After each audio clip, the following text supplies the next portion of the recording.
opportunité. Je vais bénir Dieu pour sa grâce. Et aujourd'hui, nous allons parler d'un thème qui va ouvrir notre année spirituelle. Et quand je parle d'année spirituelle, je parle de l'orientation que Dieu m'a donnée concernant l'année 2025. Amen. Et je pense vous avoir fait mention de cela en fin d'année et vous avoir partagé plutôt la volonté de Dieu en ce qui concerne les messages que je devais dispenser durant cette nouvelle année. En l'occurrence, le thème qui tourne autour du couple et de la famille. Amen. Et lorsque j'ai parlé de couple et de la famille, j'ai eu le temps de vous dire la pensée de Dieu en ce qui concerne les maisons. On aura la capacité de pouvoir traiter ces choses. En ce qui concerne les maisons, en termes d'objectifs, en termes de vision, en termes de projet, en termes d'adoration, en termes de synchronicité, c'est-à-dire la capacité à pouvoir avoir une vision commune, un Dieu commun. Et Josué a dit, moi et ma maison, nous servirons l'Éternel. Amen. Et le Seigneur Jésus, quand il est venu, je pense qu'il a réitéré ces choses en disant, accepte le Seigneur et toi et ta maison, vous serez sauvés. Parce que logiquement, quand nous acceptons le Seigneur, notre choix doit impacter notre maison et tous ceux qui vivent dans notre maison. Lorsqu'on a regardé le livre de Actes des Apôtres chapitre 9, il était donc question là-bas d'un dénommé Corneille. Pour ceux qui sont lecteurs de la Bible, vous la connaissez mieux que moi certainement, mais il était question d'un dénommé Corneille. Et la Bible déclare que cet homme priait, cet homme faisait des aumônes, et un jour Dieu a résolu de faire du bien à Corneille. Qui a déjà connu cette histoire? Qui connaît cette histoire? Dieu a résolu de faire du bien à Corneille, et le bien que Dieu a résolu de faire à Corneille, devait se faire par l'entremise d'un certain Pierre, qu'on devait aller chercher à Joppé. Et la Bible déclare que quand Pierre est arrivé, Corneille et tous ceux de sa maison étaient attentifs à ce que Pierre disait. Je veux déjà qu'on puisse voir le côté où il y avait Corneille, mais il y avait tous ceux de sa maison. Peut-être que c'est lui seul qui priait, c'est lui seul qui adorait, c'est lui seul qui faisait des aumônes, mais dans la maison de Corneille, c'est tout le monde qui a entendu Pierre. Et ça veut dire que c'est une maison dans laquelle Corneille a inclus une discipline. Il n'a pas été le seul à adorer Dieu, il n'a pas été le seul à prier Dieu, mais il a envoyé sa maison à lui emboîter le pas en ce qui concerne l'adoration. Donc s'il était romain, certainement que sa maison était peut-être constituée à 90% de Romains, peut-être du personnel de maison qui pouvait être hébreu, je ne sais où. Mais à 90%, il y avait certainement des Romains dans la maison de Corneille. Mais la Bible dit que tous ceux de sa maison étaient là. Et pendant qu'ils écoutaient Pierre, la Bible dit que l'Esprit de Dieu est descendu sur tous. Et Dieu n'a pas sélectionné que Corneille, il a fait du bien à tous ceux qui étaient dans la maison de Corneille. Je pense que c'est ce que Jésus disait quand il disait « Accepte le Seigneur, toi et ta maison, vous serez... » Je n'ai pas entendu. Toi et ta maison, vous serez sauvés. Alléluia. Aujourd'hui, je vais pouvoir ouvrir ce grand thème qui est le couple et la famille. Et je veux vous inviter à ouvrir vos Bibles dans le livre de Genèse. Genèse chapitre 1er. Amen. Genèse chapitre 4 plutôt, à partir du verset 1er. Que dit la Bible? Nous levons pour la parole. Genèse 4, à partir du verset 1er. Adam connut Ève, sa femme. Oui. Elle conçut et enfanta Caïn. Et elle dit... Reprends. Adam connut Ève, sa femme. Elle conçut et enfanta Caïn. Non, reprends encore s'il te plaît. Adam connut Ève, sa femme. Point. Elle conçut et enfanta Caïn. Adam connut Ève, sa femme. Point. Parce que quand on met point virgule, c'est pour expliquer encore d'autres choses qui concernent cette maison. Mais je veux déjà interpeller les uns et les autres sur Adam connut Ève, virgule, sa femme. Et il était question d'une famille. Amen. Aujourd'hui, lorsque nous lisons la Bible et que nous voyons cette réalité qui est Adam connu Ève, et quand on parle de connaître Ève, je pense que j'ai eu le temps d'enseigner là-dessus en ce qui concerne la mystique de la sexualité, qui a écouté ce message, en ce qui concerne la mystique de la sexualité. Donc, lorsqu'on parle d'Adam connu Ève, bien aimé, on ne parle pas de prière. Amen. Quand on parle d'Adam connu Ève, on ne parle pas de jeûne. Quand on parle d'Adam connu Ève, on ne parle pas Alléluia. On ne parle pas d'intercession. Et vous allez remarquer que Adam ne venait pas à peine de connaître Ève. Adam connaissait Ève depuis Genèse chapitre 2. Ils ont vécu ensemble en Genèse chapitre 2. En Genèse chapitre 3, ils ont traversé une épreuve ensemble avec le serpent qui a interagi dans leur couple. Et le verset 1er du chapitre 4 nous dit que Adam connut Ève. Donc, ce n'est pas dit qu'ils viennent de faire connaissance non plus. Ça parle de quelque chose qui est un peu plus particulier. Alléluia. Et ne vous inquiétez pas, j'arrive. Et la Bible dit Adam connut Ève, sa femme, point virgule, elle conçut et enfanta Caïn. Et enfanta Caïn. Amen. Vous savez, bon nombre de personnes aujourd'hui, en ce qui concerne le couple et la famille, numéro 1, les Adam ou bien les Ève, numéro 1, connaissent tout le monde, mais pas forcément leur femme.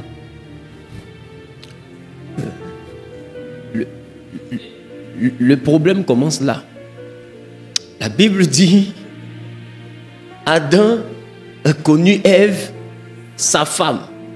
Le problème aujourd'hui, c'est que Adam connaît Aïcha, Adam connaît Roland, Adam connaît... Quoi ça? Quoi ça? Vanessa, Adam connaît... Nina. Audrey. Quoi ça? Audrey. Adam connaît Audrey. Mais je ne sais pas pourquoi est-ce que vous êtes dans l'effervescence. Ou bien vous connaissez toutes les personnes que Adam a connues.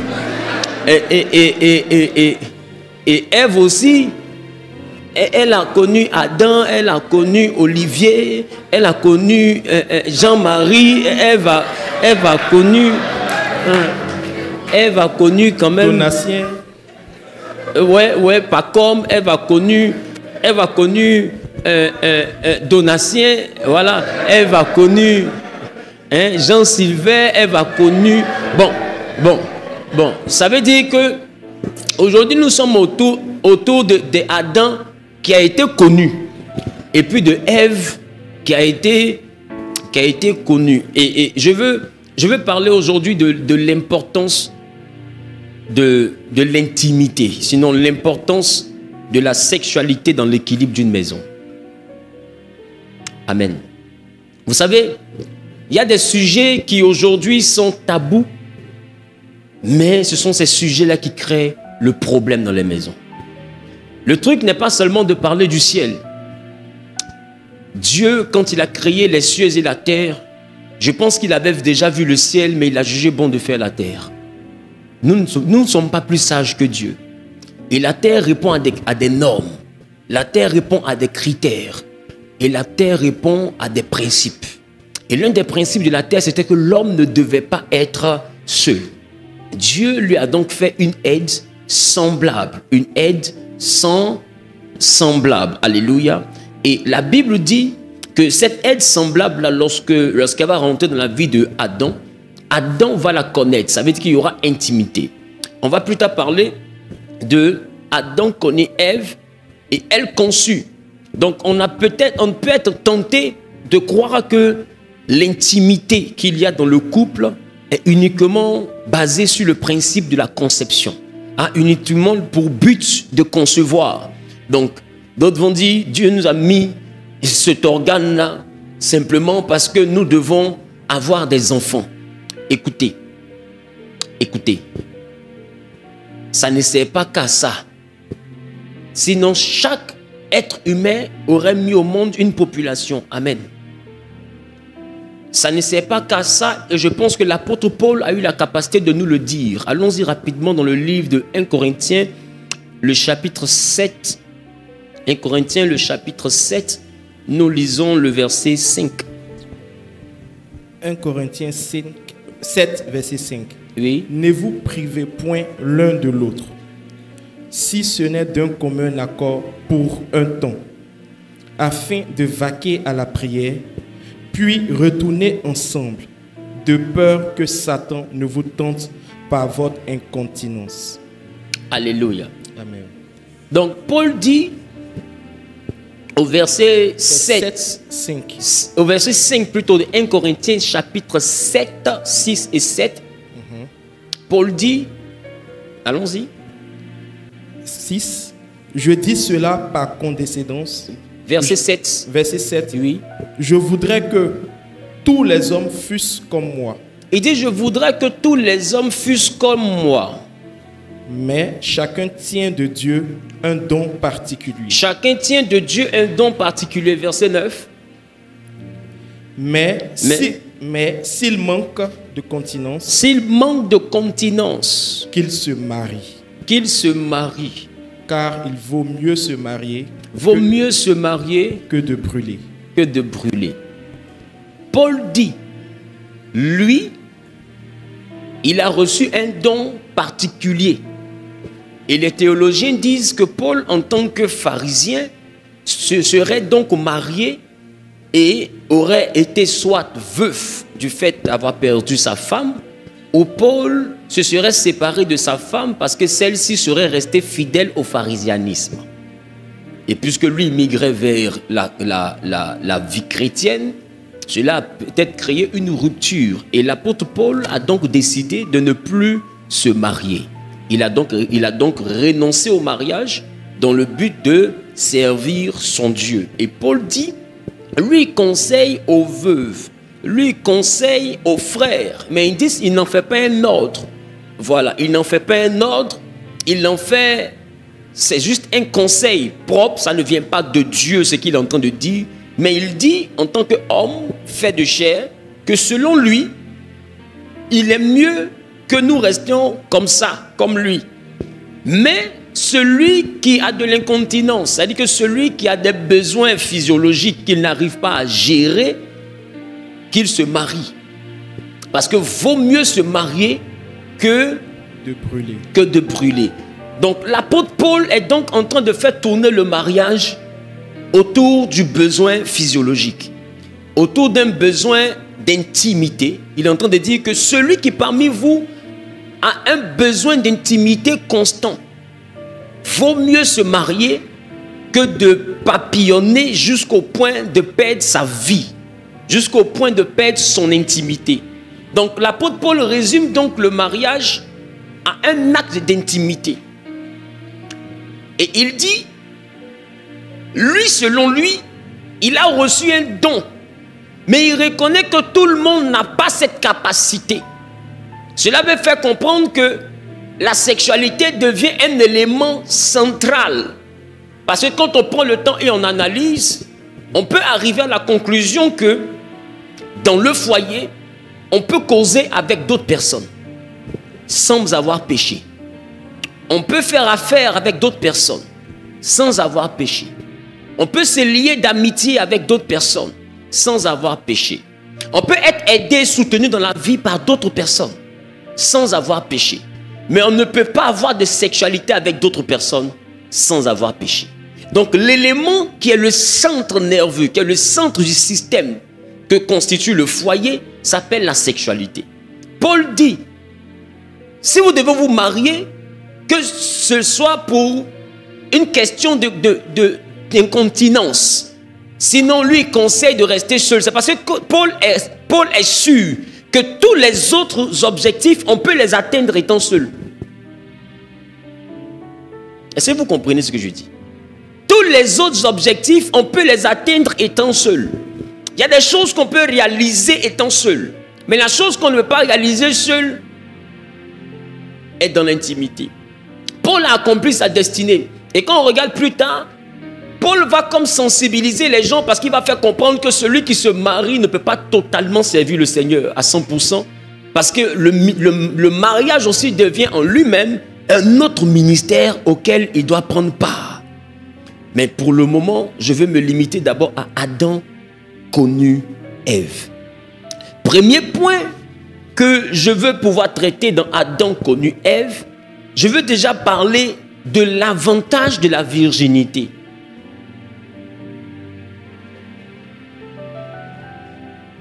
Pour toi qui notes, l'avantage de la virginité.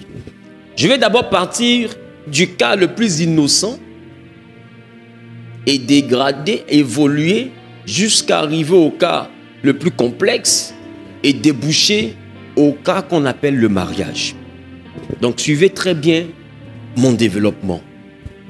Qu'est-ce que j'appelle la virginité? La virginité, c'est l'étape où l'homme ou la femme n'ont connu aucune personne. La Bible dit Adam connut Ève. Eux, ils ont fait enfant. Mais Paul dit, point besoin de continence, point besoin charnel, point besoin physique. Il conseille que celui qui a un besoin trop prononcé se marie. Ça veut dire que le mariage, c'est pour satisfaire aussi un besoin physique. Ce n'est pas seulement pour aller faire des enfants. Mais quel besoin physique? Il parle donc d'intimité.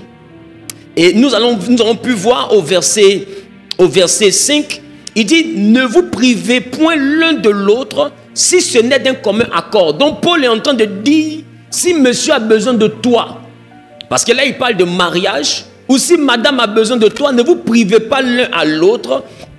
La Bible dit, sauf d'un commun accord pour vaquer à la prière. Amen. Donne-moi un amen. Il dit quoi? Il dit, puis retournez ensemble. Ça veut dire quoi?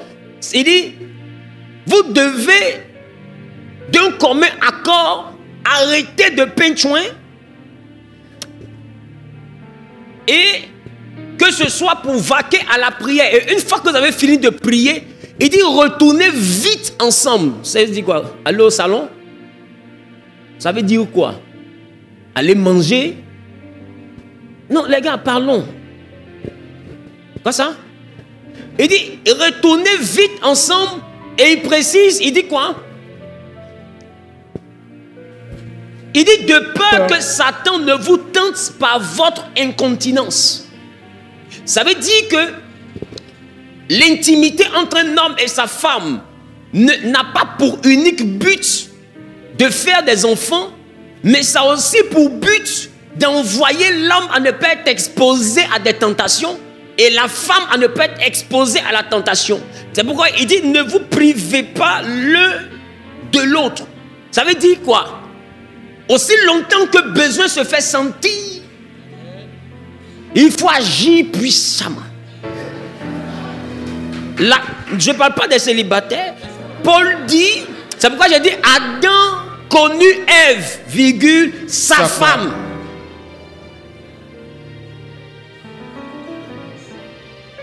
C'est pourquoi je parle de l'avantage de la virginité. Parce que la virginité, c'est la dimension que la Bible a recommandée. C'est vrai que c'est de plus en plus rare, mais ça reste le modèle biblique. La virginité, normalement, est l'élément dans lequel on accède au mariage. Marie, la Bible a précisé dans le Nouveau Testament que Marie était vierge. La virginité sert à quoi? Premier point, la virginité sert à canaliser l'énergie sexuelle. Pour ceux qui ont écouté la mystique de la sexualité. La virginité sert à canaliser, sinon à garder pure, authentique, l'énergie au niveau de la sexualité. Ça, c'est le côté spirituel. Mais du point de vue physique, la virginité aide à avoir une capacité d'adaptation à Adam.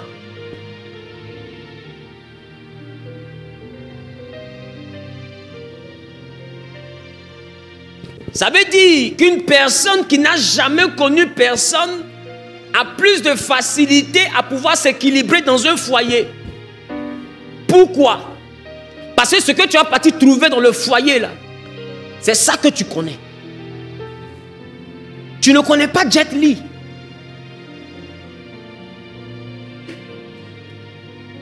La virginité t'aide à être équilibré dans le foyer parce que la virginité t'aide à ne pas comparer ton mari ou ta femme à quelqu'un. Parce que tu n'as connu que cette personne. Tu ne connais pas Van Damme. Tu ne connais pas un athlète quelque part. Ce que tu connais là, c'est ça que tu prends. Je ne sais pas si je parle à quelqu'un. Donc, voici l'avantage numéro 1 de la virginité. Donc, tu prendras la forme. Tu prendras la taille. Tu prendras le rythme. Tu prendras tout ce que ton conjoint, ta conjointe te proposera parce que pour toi, c'est en même temps avec la personne que tu as découvert ça. Donc, vous vous limitez à ce que vous pouvez. Et ensemble, vous allez faire le pèlerinage vers la terre promise. Personne ne va découvrir Canaan avant son camarade. On partira ensemble. Mais le problème maintenant, c'est au niveau numéro 2. Grand 2, les dangers du célibat sans virginité.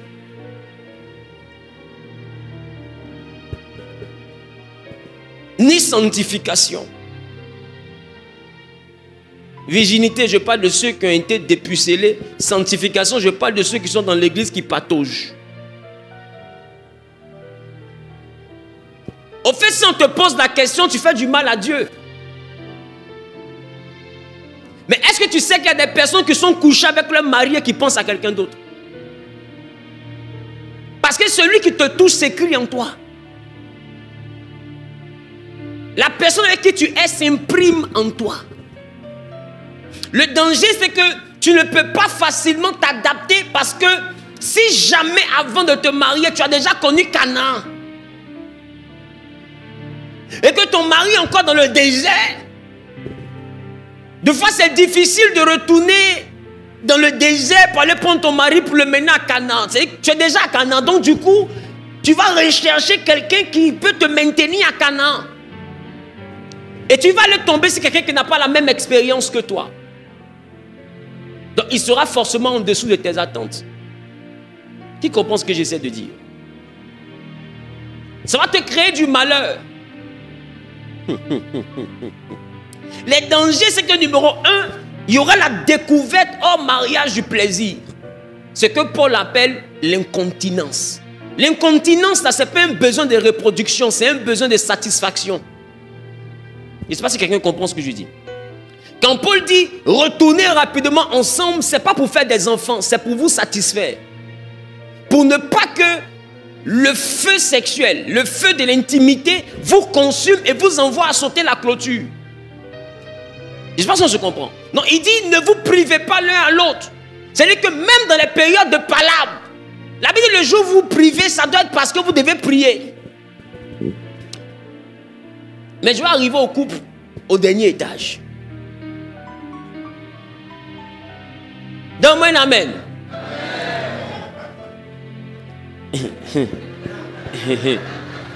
Que Dieu bénisse ton offrande. Donne-moi un amen bien. La découverte du plaisir intime hors mariage est un danger pour ton futur mariage. Parce que ton corps, si tu ne sais pas, ton corps vit parce que ton corps a une âme. L'âme est un peu comme la boîte noire d'un avion. Quand un avion se crache, on peut savoir ce qui s'est passé dans l'avion à partir de la boîte noire. Parce que la boîte noire, c'est la mémoire de l'avion qui enregistre en son sein tout le système de l'avion, les communications, tout ce qui s'est passé dans l'avion en termes d'électricité, de mécanique, tout ce qu'il y a eu comme problème dans l'avion est signalé et enregistré dans un élément qu'on appelle la boîte noire. Et ton âme est comme ça. Ça veut dire que si tu prends le temps de remarquer, à des moments donnés, quand tu es jeune, si tu aimes par exemple la sauce graine, tu seras souvent là, à cause de ta faim, à un moment donné, tu commences à sentir l'odeur de la sauce que tu aimes. À qui c'est déjà arrivé? Tu penses que cette odeur-là vient d'où? Tu demandes de qui fait sauce graine? Il n'y a pas sauce graine. Cette odeur vient d'où? Elle vient de ton âme. Ton âme réclame un plaisir. Un plaisir. Un plaisir gustatif. Un plaisir au niveau du palais que ton âme a déjà enregistré. Et il peut arriver un moment où tu as faim. On te propose à manger, mais ce que tu goûtes là coupe la faim parce que ce que tu goûtes là ne correspond pas au plaisir que ton âme réclamait. Qui a déjà eu ce sentiment-là? Donc du coup, tu as faim, mais quand tu as pris une cuillère, 2 cuillères, ça a coupé ta faim. J'ai plus l'appétit. Pourquoi? Parce que ton âme va comparer le plaisir de ce nouveau repas au plaisir qui est enregistré à l'intérieur de la boîte noire. Et naturellement, ta faim va se couper. Donc quand tu découvres la sexualité avant le mariage, attends-toi à avoir un virage où tu n'auras plus forcément envie de ton homme s'il n'est pas plus performant que les données qui ont été enregistrées dans ton âme. Ça veut dire que pour que ton homme te marque, si tu as croisé quelqu'un qui accomplissait les 6 jours, mais qui n'accomplissait pas le sabbat. Parce que tu peux aller tomber, avoir vécu avec des gens qui, ou bien avoir erré, voilà, erré est mieux, avoir erré avec des gens qui s'arrêtent au chiffre 1, qui est le chiffre de Dieu. Dieu est 1.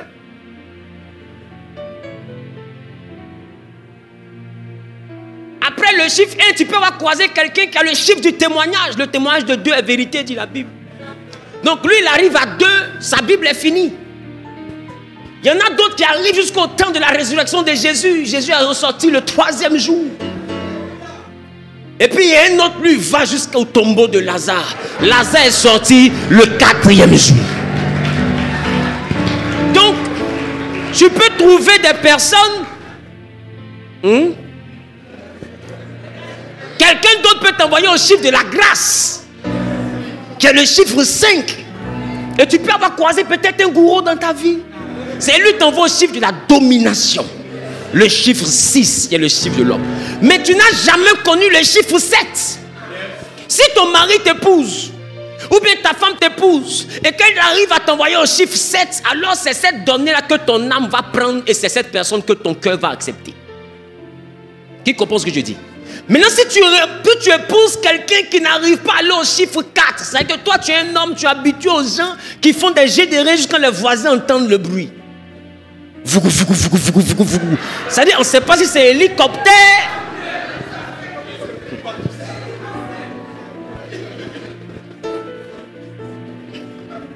Et tu arrives avec une femme qui n'arrive même pas à tenir 3 secondes dans ce que toi, tu faisais. Et deux fois, tu lui dis, fais comme ça.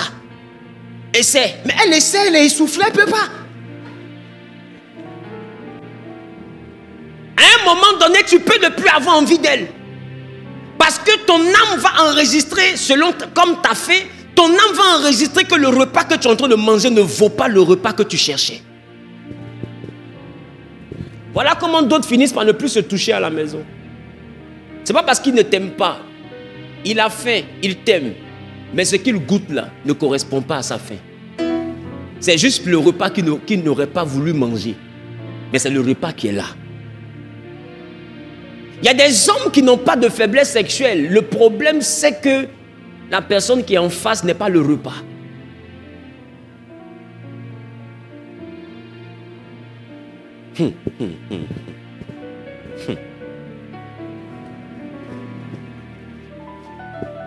Donc pour que ton homme puisse te marquer, il va falloir qu'il puisse aller au chiffre du sabbat. Parce que Dieu a travaillé pendant 6 jours. Le 7e jour, il s'est reposé. Donc il doit être capable d'arriver au chiffre 7, qui est le chiffre du repos. S'il arrive là-bas, alors c'est lui qui reste dans ton cœur. Maintenant, et si toi tu arrives au chiffre 6, ça veut dire que toi, tant que ce n'est pas arrivé à 6, toi tu n'es pas encore heureuse. Maintenant, lui, il n'arrive pas à arriver à 2. Tu vois que la virginité aura un avantage. Ou la sanctification. À quoi sert la sanctification quand on a déjà perdu la virginité? La sanctification aide à réadapter l'âme. À ramener l'âme le plus proche possible de son état de virginité pour que l'âme soit capable de s'adapter à ce qu'elle va découvrir dans le futur mariage. Maintenant, toi, tu as déjà découvert le plaisir hors mariage. Et pendant que tu cherches ton mariage, en même temps tu imposes les mains, en même temps on t'impose les mains. Et maintenant, d'imposition des mains en imposition des mains, tu as fini par croiser le bâton de Moïse. Et puis tu t'es habitué au bâton de Moïse. Oh, ils ont demandé à Jésus, c'est par Belzébul que tu chasses les démons. Et Jésus a répondu, si c'est par le doigt de Dieu que je chasse les démons, c'est que le royaume est descendu vers vous. Tu es habitué au bâton de Moïse. Maintenant, ton foyer te propose le doigt de Dieu. Qu'est-ce que le doigt peut faire devant le bâton de Moïse? Là encore, il y a problème.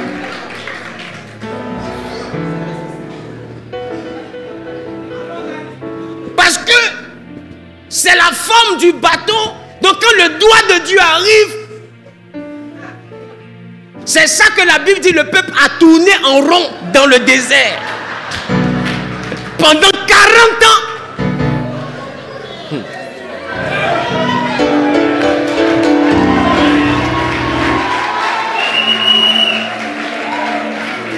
Maintenant ma question. Un homme qui a le doigt de Dieu qui est venu passer sur le chemin du bâton de Moïse, est-ce que tu penses qu'il aura envie de venir toujours là?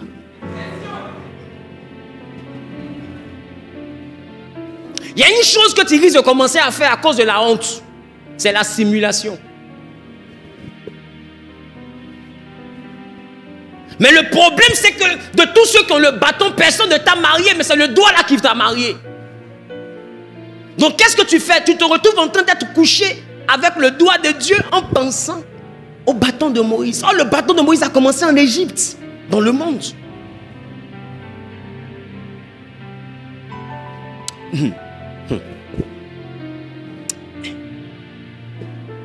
Donc, il y a un désavantage à être célibataire sans virginité et sans sanctification.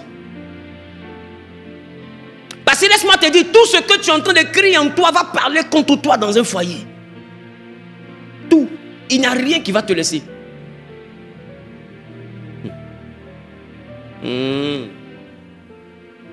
J'ai pas entendu. J'ai pas entendu. Donc du coup, naturellement, tu seras tenté de comparer l'homme que tu as aux hommes que tu as connus, sinon aux meilleurs que tu as connus, ou la femme que tu as à la meilleure que tu as connue. Mais il y a une chose qui est sûre, c'est que chaque être humain est une identité unique. Tu ne pourras jamais trouver Roger dans le corps de Mathias. Jamais. Il y a Roger et puis il y a Mathias. Je ne sais pas si je parle à quelqu'un. Donc, il y a des attentes qui ne seront pas comblées demain. Parce qu'aujourd'hui, tu ne sais pas te gérer.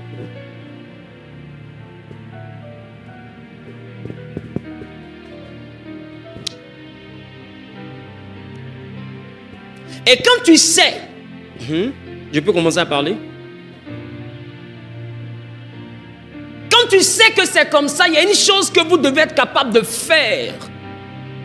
Ça veut dire que quand tu as déjà perdu ta virginité et que tu n'as pas forcément été sanctifié, ou même si tu as été sanctifié, mais tu as déjà perdu ta virginité, dès la rencontre de ton mari ou de ta femme, vous devez briser le tabou. Parce que ça ne sert à rien d'avoir un couple dans lequel on ne se touche pas. La Bible dit quand vous priez, revenez rapidement ensemble pour ne pas que Satan vous tente. Maintenant, quand lui vient vers toi, quand elle vient vers toi, c'est comme si personne n'est venu sur eux. C'est comme s'il est seul. Qui commence ce chant te le dit? Donc ça veut dire que sa joie sera ailleurs. Et c'est de là que de fois naît la masturbation. La masturbation, de fois, c'est un palliatif que d'autres trouvent pour le feu qui est allumé. C'est pourquoi Paul dit que celui qui brûle se marie. De quel feu il parle? Il ne parle pas du feu de l'enfer, il parle du feu du désir. Et beaucoup se retrouvent dans la masturbation parce que l'homme ou la femme avec qui ils se trouvent n'arrive pas à les envoyer à atteindre, sinon à éteindre le feu. Oh, écoute-moi bien, il y a un proverbe qui dit, quand la maison brûle, on ne cherche pas l'eau de qualité pour éteindre. Et Paul dit, il faut rapidement aller combler ton mari ou ta femme pour ne pas que Satan le tente. Ça veut dire quoi? Satan va faire des propositions à ton homme ou à ta femme. Ça veut dire que si jamais vous avez des critères différents et des façons de vivre cette intimité-là différente, Satan va vous faire des propositions et ce n'est pas sûr que tu restes debout tout le temps. Parce que simplement, à la maison, tu es seul. Je ne sais pas si quelqu'un comprend ce que j'essaie de dire.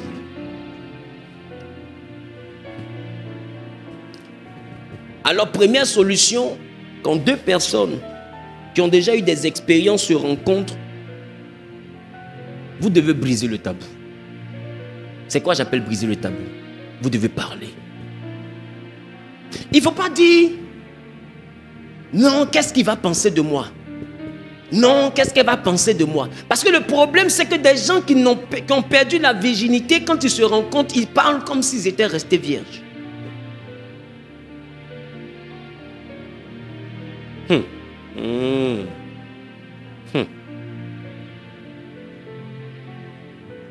Écoute, le mariage n'est pas pour la nuitée, le mariage c'est pour la vie. Donc c'est pas pour rester avec la personne une nuit et puis partir. C'est pour rester avec la personne toutes les nuits. Donc il faut être sûr de l'affaire. Ça veut dire quoi? Ça veut dire que vous devez échanger sans pratiquer. Vous devez échanger et parler ouvertement des choses qui vous concernent. De sorte à ce que celui qui est en face sache s'il peut ou pas répondre à tes attentes. Sinon, écoutez, c'est facile de se marier, mais c'est difficile de se maintenir. Surtout quand l'âme a déjà enregistré des choses. Il faut être capable de briser le tabou en échangeant sincèrement. Voilà pourquoi la Bible dit, Adam avant de connaître Ève, la Bible dit, ils étaient tous deux nus et ils n'avaient pas honte. Parce que c'est ce que tu caches là que Satan va prendre pour te tenter. Je reprends. Ce que tu caches là, c'est ça que Satan va prendre pour te tenter. Ton mari ou ta femme n'était pas là dans ta vie passée, mais Satan était là. Satan sait ce que tu aimes. Satan est là quand tu écris à ta camarade pour dire, hé ma chérie, vraiment, c'est pas ça. Peut-être il faut tenir aussi. Il faut tenir, ça va aller. Satan écoute la conversation. Est-ce que quelqu'un comprend ce que je dis? Ton mari n'entend pas. Parce que devant ton mari, tu n'es pas nu. Tu as caché quelque chose. Mais Satan, lui, te connaît.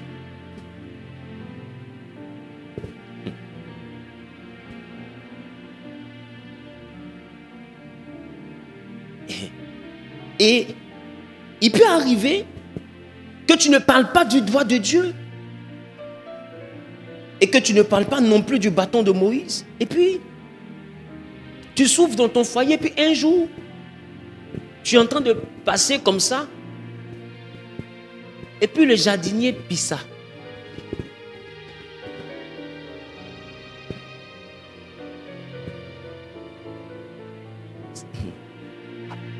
Je sais que vous avez déjà compris.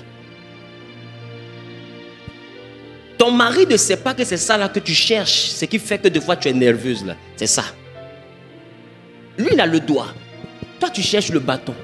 Et un jour tu passes comme ça et le jardinier pisse. Et il pisse. Et comme le diable sait que c'est ce que tu cherches, il s'arrange pour que tu regardes. C'est-à-dire que tes yeux vont comme ça et tes yeux reviennent. Et ça reste dans ton esprit. C'est juste ce qu'il voulait, télécharger ça. Et c'est comme ça que tu peux voir des femmes qui sont riches finir avec le chauffeur. Elles ne cherchent pas l'amour, elles ne cherchent pas l'affection, elles cherchent à éteindre le feu. C'est comme ça que tu vois des femmes finir avec le jardinier.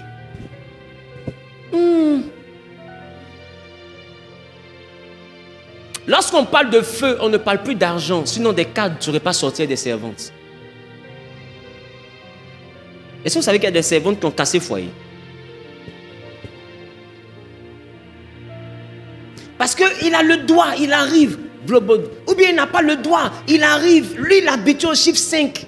Il a fini le chiffre 1 seulement que le chiffre de Dieu parce que Dieu est 1. Elle est fatiguée. Il dit bon, ok. Attends, ce n'est pas forcément son rythme que le rythme normal, mais il est quitté dans le monde. Et là-bas, il était un sportif de haut niveau. Usain Bolt. C'est-à-dire qu'il a couru. S'il n'a rien fait comme distance, c'est 5 km. Et il arrive, il fait 1 km et il dit, je suis fatigué. Il veut essayer de partir au 2e kilomètre. Il sent qu'elle est mal. Donc pour ne pas la mettre mal, il la laisse. Parce que le 2e kilomètre là, c'est plus consentant. Donc il la laisse. Parce qu'il aurait bien voulu qu'elle soit d'accord. Donc il la laisse. Mais ma question, il va la laisser pendant combien de mois? C'est ce que j'appelle le danger du célibat sans virginité. Pendant combien de temps? Parce que hier, il a connu des personnes avec qui 3 km, 5 km, c'est rien. Il arrive, il doit vivre toute sa vie avec une personne qui ne peut pas faire 3 km. Il patiente combien de temps? Il y a bel et bien un danger. C'est la raison pour laquelle, quand tu sais que tu as déjà vécu des expériences, numéro 1, quand tu viens en Jésus, il faut chercher à te préserver au maximum pour ne pas enregistrer de nouvelles données qui vont troubler ton mariage. Mais tu continues à vivre des choses jusqu'à la veille de ton mariage. C'est-à-dire que beaucoup vivent la sanctification depuis 8 ans, mais sont quittés hier à l'hôtel. C'est-à-dire que tu penses que tu fais du mal à qui? Tu fais du mal à personne. Je ne sais pas si je parle à quelqu'un.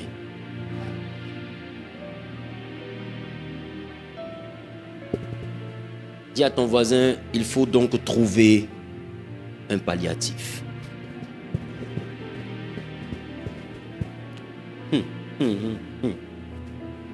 C'est pourquoi j'ai dit, il faut briser le tabou. Il faut parler ouvertement. C'est pourquoi il y a des moments, quand vous êtes en train de vous rencontrer, que ta personne te demande qu'est-ce que tu aimes. Il faut lui dire ce que tu aimes.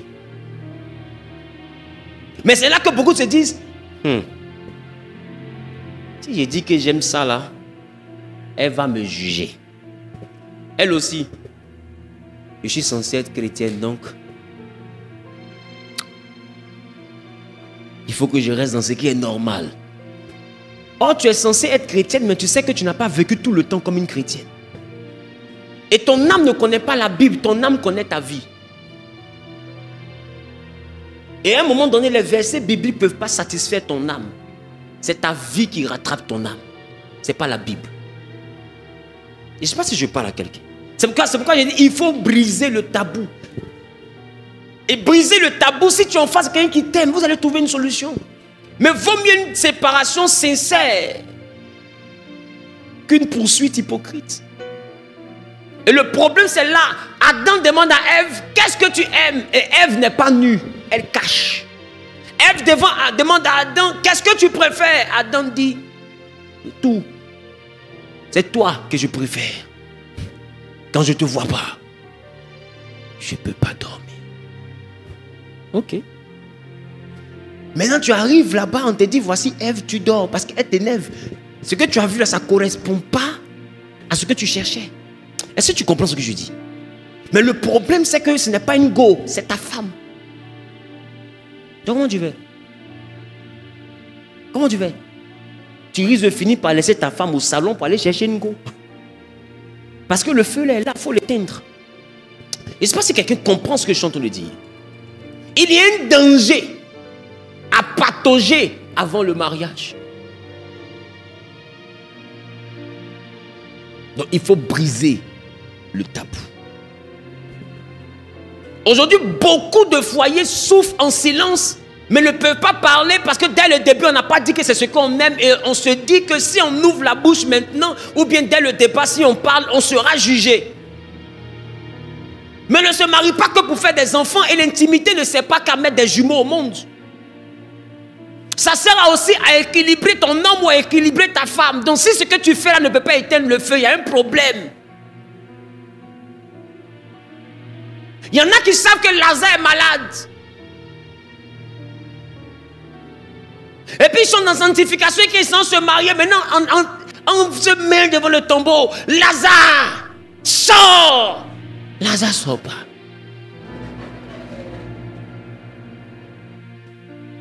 Jésus est venu s'arrêter devant le tombeau. Il a crié. Sors! Lazare sort pas. Mahomet est venu se mettre à lui. Les deux ensemble ont crié. Lazare n'est pas sorti. On rentre dans le tombeau là. On tape Lazare. Lazare.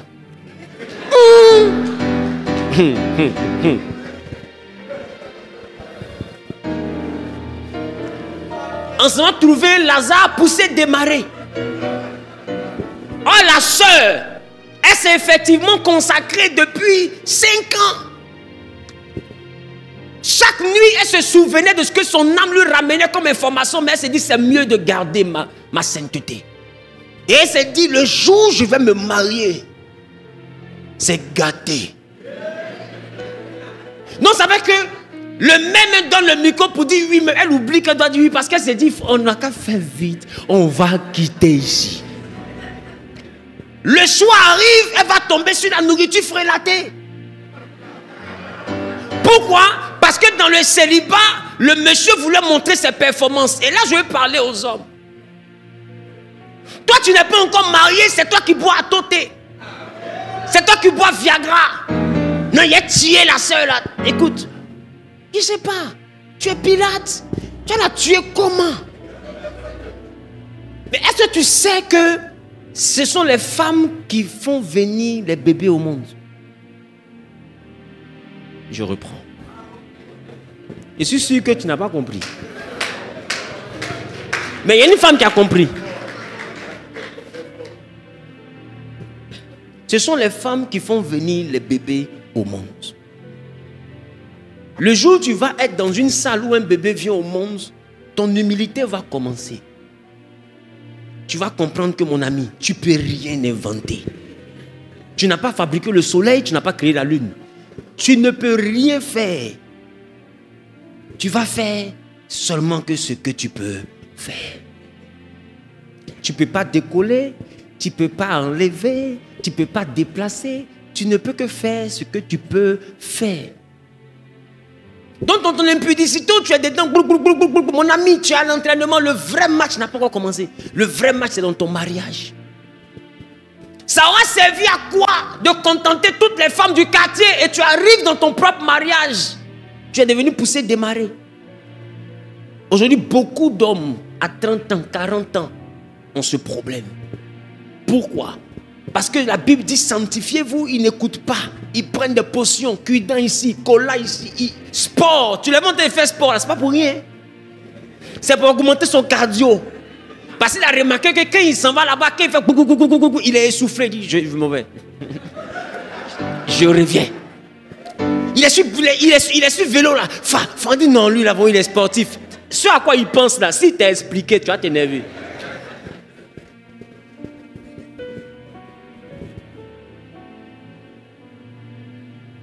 Oh, tu es encore à l'entraînement, mon frère. Tu n'es pas encore dans le match.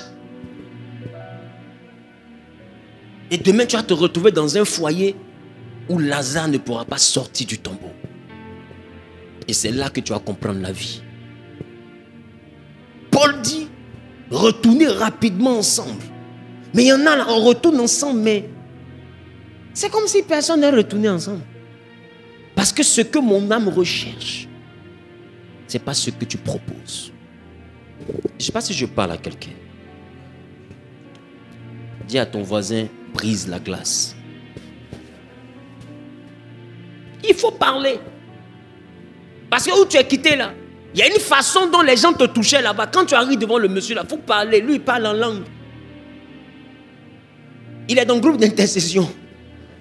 Il passe tout son temps à évangéliser, donner votre vie à Jésus. Il ne connaît pas ce que tu dois dire là. Il ne connaît pas.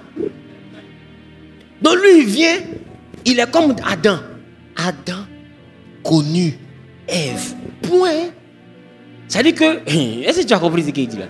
Ça veut dire que Ève, lui n'est pas dans bisous, dans toucher ton cou, dans te dire, tu sais que tu es la plus belle. Il n'est pas dans ça. Lui, c'est Adam. Est-ce que tu connais Adam? Lui, c'est Adam. Voyez le thème. Adam connu Ève.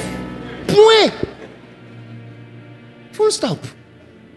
Votre histoire de préliminaire, il ne connaît pas. Adam n'a pas le temps. Le serpent vient de lui créer des problèmes. Il n'a pas le temps. Et je ne sais pas si on se comprend. Il sort d'un chapitre de sa vie qui est trop compliqué. Il a perdu le jardin. Il a perdu son Dieu. Il n'a pas le temps. Donc là où il vient d'arriver, là, il faut te placer et te connaître en quitter ici.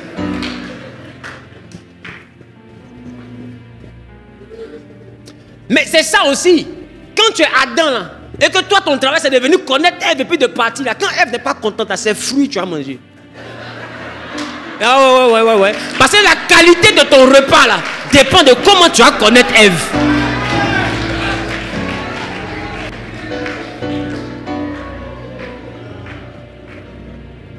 Donc pourquoi manger n'est pas cuit à 19h?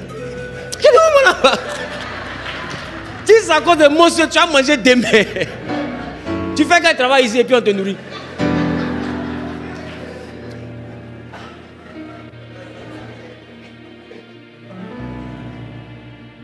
Donc il y a un danger véritable dans le fait de se promener avant de se marier. Parce que l'âme est toujours tentée de comparer les choses. Regarde un peuple, quand on vient de libérer de l'esclavage, mais leurs âmes sont encore en Égypte. Et ils disent à Moïse, là où on était en Égypte, c'était mieux par rapport à ici. Comment quelqu'un peut comparer la liberté à pastèque? C'est son âme, c'est rien d'autre. Il dit, en Égypte, on mangeait concombre. Mais tu mangeais concombre, mais tu étais esclave. C'est mieux d'être libre et puis de boire jus d'orange que de manger concombre et être esclave. Mais ils ont regretté le concombre de l'esclavage. C'est-à-dire quoi? Le concombre du péché. Quand ton âme a eu de plaisir, même dans le péché, il arrive que dans la légalité de Dieu avec Christ, là où il y a l'Esprit du Seigneur, là il y a la liberté. Il arrive que dans la liberté avec le Saint-Esprit, tu regrettes le plaisir de l'Égypte. Et c'est comme ça, beaucoup sont mariés en Jésus, mais regrettent les plaisirs de l'Égypte. Ils se rappellent d'un ex. Ils se rappellent d'une ex. Ils se rappellent d'un monsieur là-bas. Ils se rappellent d'une femme là-bas. Je ne sais pas si quelqu'un comprend ce que je suis en train de dire. Le plus important n'est pas d'être libre. Le plus important, c'est de savoir qu'à un moment donné, ton âme va te rappeler les plaisirs de l'esclavage. C'est pourquoi il y a un danger. Il y a un véritable danger.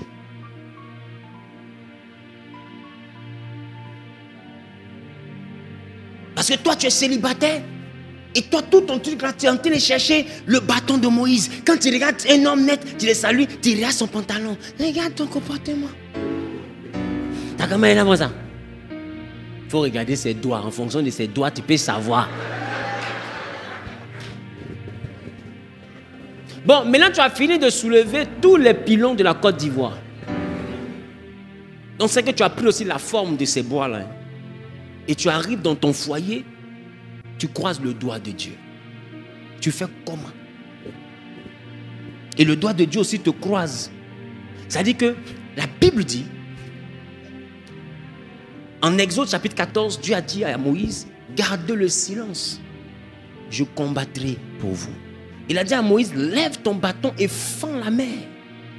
Mais écoute très bien, quand tu as une mer bizarre, qui a été fendue bizarrement, le peuple passe au milieu de la mer à sec. C'est-à-dire que la Bible, la mer était à droite, la mer était à gauche, et le peuple passait au milieu sec. Et il y a la mer, il ne peut pas toucher à droite, il ne peut pas toucher à gauche. Ma soeur, c'est ça qui peut t'arriver si tu ne te reposes pas. Tu n'es pas marié, tu es dans des patous, tu es dans des orgies, tu es dans des résidences, tu es dans des ceci. Ce que tes grandes soeurs ont vu, elles ont fui. Toi, tu vois, tu attrapes quelque chose qui soulèvera. Si tu n'as pas pitié de toi, il faut avoir pitié de ton mari. Parce que si le mari là n'a pas cette dimension-là, il fait comment? Soit tu veux te marier pour faire publicité de Colgate, c'est-à-dire rire devant les gens comme si vous êtes heureux, ou bien tu veux te marier pour être vraiment heureuse. Dans ce cas, il faut savoir que ton corps va contribuer à ton bonheur là-bas. Si tu le prends pour faire n'importe quoi va t'arriver là-bas. N'importe quoi va t'arriver là-bas. N'importe quoi va t'arriver là-bas. Parce qu'il arrive, bizarre, bizarre. Maintenant te voici, ma camarade, tu n'as pas un secret là-bas. Non, c'est-à-dire que le gars là même, moi ici j'ai nous, tu n'as pas un truc, elle dit, mais secret de quoi? Elle dit, non, pour serrer. C'est-à-dire, toi, ton corps, c'est devenu habit, c'est ça. Ton corps, c'est devenu habit. C'est-à-dire, quand on peut être prêt à porter, que ça ne rentre pas bien là, on sait, c'est ça. C'est ça, là, on te dit, le danger du célibat dans l'impureté. Et il y a beaucoup qui se promènent à la mer, mais qui est compliqué. D'autres aussi, ils ont le doigt de Moïse, de Dieu. Mais ils ont tellement compris que ce qui est à la mode, c'est le bâton, qu'ils ont commencé à payer des choses parce que maintenant, il faut arriver au bâton. Parce que tout le monde cherche bâton. Maintenant, ma question, tu veux plaire à tout le monde, mais tu ne veux pas plaire à ta femme. C'est mon ami, ce que Dieu ne t'a pas donné là. Ton système nerveux ne pourra pas soulever. Qui a compris ce qu'il a dit?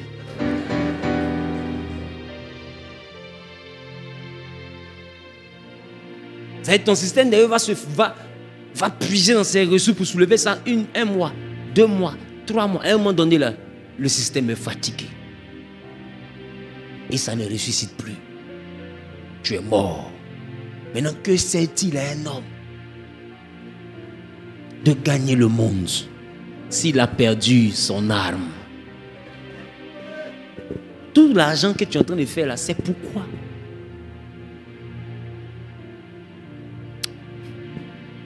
Et c'est ce que j'appelle la désillusion dans le mariage.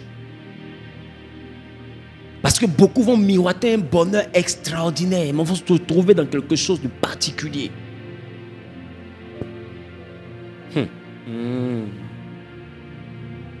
Et il y en a souvent qui ont voulu te marier, hein, dans même l'impudicité que tu fais là.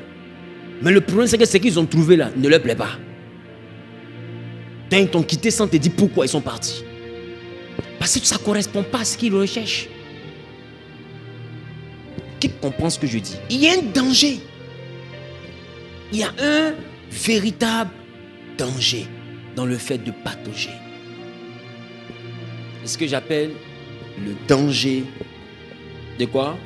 Du célibat sans la virginité ni la sanctification. Et aujourd'hui, c'est une chose qui est devenue très banale dans la vie et même dans l'église, c'est la sexualité. C'est la sexualité. C'est la sexualité. Mais il y a un véritable danger. Et ce danger est rattaché à ton mariage. Et il y a beaucoup de foyers qui en souffrent. Aujourd'hui, beaucoup de foyers sont dans du dérèglement pas possible. C'est-à-dire, monsieur a sauté clôture, madame est dans le jardin. Et puis, ils sont dans le foyer comme ça. Ils sont dans le foyer comme ça. Et les Balthazar vivent. Parce que les foyers vont mal. Ça fait qu'il y a des filles même qui disent, il est marié, tu vois pas qu'il est marié. Et puis quoi? Ça ne signifie plus rien. Ça fait plus peur à quelqu'un. Parce que les gens ont compris que les foyers vont mal. Mais quand les foyers vont mal, est-ce que vous savez que la majeure partie des problèmes qu'on n'arrive pas à définir, c'est quoi le problème là? C'est ça le problème. Un coup comme ça, tu l'énerves. C'est ça le problème. C'est pas autre chose. coup, comme ça, elle est devenue bizarre. Tu peux dire, c'est quoi le problème? Si c'est beau, là, tu es beau. Mais tu ne corresponds pas à ce qu'elle recherche. Je ne sais pas si quelqu'un comprend ce que je suis en train de dire. Et il y a beaucoup de maisons qui souffrent. Parce que quand Dieu a parlé de se sanctifier, d'autres ont cru que c'est parce que Dieu est un sauvage. Il ne sait pas ce qu'il dit. Mais ça va nous rattraper d'une façon ou d'une autre. Dis avec moi le danger du célibat sans virginité ni sanctification. J'entends pas ton amen, ça me dérange. Et c'est ce que Paul a appelé de peur que Satan ne vous tente. Parce que dans le vagabondage, l'ensemble des choses que tu es en train de connaître là, Satan prend note. C'est comme s'il te fait tester différentes choses. Et dans ces choses-là, il découvre ce que tu aimes vraiment. Et il note. Mais il sait que ça a modifié ton corps. Et tu vas aller rencontrer quelqu'un qui peut ne pas correspondre. Et quand la personne ne correspond pas, lui, Satan, là, il sait. La preuve, si tu expliques seulement à ta meilleure amie, ton amie à qui tu as fait la maternelle, si tu lui expliques ton intimité, elle sait que ça ne te correspond pas parce qu'elle te connaît. Qui commence ce que je te dis? Elle sait. Parce qu'elle te connaît. Deux fois dans ta vie passée, tu es allé jusqu'à faire de l'intimité pas loin d'elle. Elle te connaît. Tu es sa CP. Si elle te connaît, c'est Satan qui ne te connaît pas. Laissez-moi tousser. Et quand il voit que ce que tu manges ne correspond pas à ce que tu aimes, il va te proposer ce que tu aimes. Et ce n'est pas facile de résister à ce que tu aimes. Ce que tu aimes, là où se trouve ton cœur, c'est là-bas que se trouve ton trésor. Et ça fait que fuir l'adultère devient de plus en plus difficile parce que beaucoup sont mariés, mais ils aspirent qu'à l'adultère. Ton aspiration, c'est l'adultère, ce n'est pas autre chose. Parce que la personne à qui tu es là, ne peut pas combler, ne peut pas éteindre le feu qui te consume. Donc tu vis avec quelqu'un qui n'est pas la solution à ton problème. Ça veut dire quoi? Maintenant on te dit la solution, il faut lutter pour ne pas tomber dedans. Tu fais comment? Ça veut dire quoi? Vivre dans un problème. Donc quand c'est comme ça, brisez la glace. Asseyez-vous et parlez. C'est pourquoi je dis quand vous êtes deux, que vous avez déjà des expériences, parlez. Parce que c'est ceux qui sont vierges là qui ne se parlent pas dans la Bible qui vont se marier parce qu'on est sûr que ce que tu vas voir là, c'est ça. Mais quand tu as de l'expérience, il faut parler. Parce que celui avec qui tu vas te marier n'est pas forcément l'équivalent de ce que tu as connu. Ou bien celle avec qui tu vas te marier n'est pas forcément l'équivalent de ce que tu as connu. Il faut se parler. Moi là, voilà. Les gars, ils te demandent, mais Lazare, là, tu aimes ça comment? Doigt ou bien bâton de Moïse? Mais dis-moi, tout me va. Pourquoi tu mens? Tout te va comment? Tout te va comment? Bon, si tout te va là,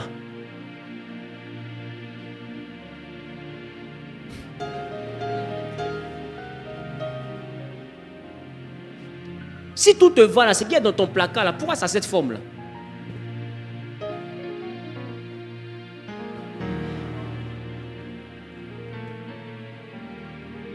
Je sais que vous avez compris, non? Ce qui est dans ton placard là, pourquoi tu as choisi cette forme là? Si tout te va.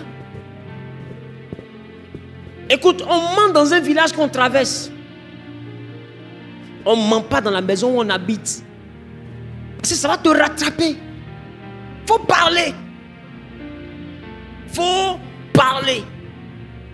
Non, tu as connu combien de personnes? J'ai connu 3. On dit lesquels?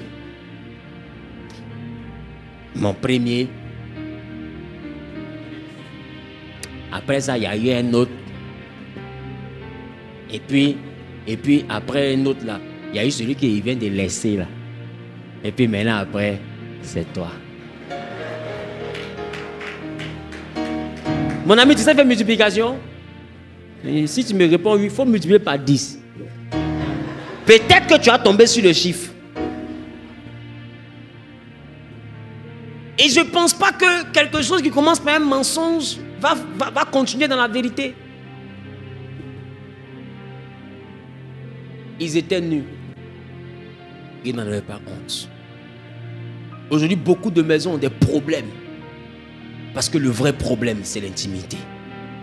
C'est même pas la conversion de la femme, c'est même pas la conversion du monsieur, c'est l'intimité.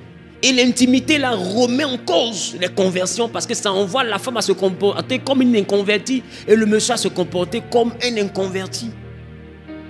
C'est-à-dire qu'il est à l'église, mais le feu là, Paul dit, vous êtes deux chrétiens, mais si vous ne retournez pas vite ensemble, Satan va vous tenter. Ça veut dire quoi? Vous risquez de tomber même étant chrétien. C'est-à-dire que quelqu'un qui est chrétien, dont le feu n'est pas correctement éteint, peut vivre comme un païen.